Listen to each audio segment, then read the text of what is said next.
The Voigtlander Vito Automatic R is a fixed-lens 35mm rangefinder from the early 1960s. It features a 50mm f2.8 Lanthar lens and Prontor leaf shutter. This camera has a huge bright line viewfinder and a nice rangefinder patch, though the base is fairly short so it might not be the most accurate. Being an automatic, this camera was meant to use a selenium light meter to set exposure. I usually avoid selenium cell meters because they're often dead, and this copy is no exception. However, this camera was just too cool to resist. The good news is that you can select an aperture manually. The bad news is that the shutter defaults to 1/30th of a second when the meter isn't operational.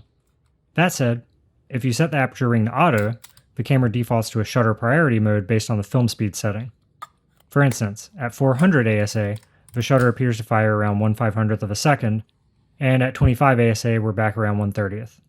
However, with no input from the light meter, the aperture stays wide open at f2.8 in this mode. One thing that trips people up is the film rewind knob, which you have to pop up using a little switch on the back. Overall, these cameras just feel special. They're beautifully designed and well built, and I've yet to come across a Vito with a stuck shutter, which is pretty impressive for 60-plus-year-old consumer-level cameras.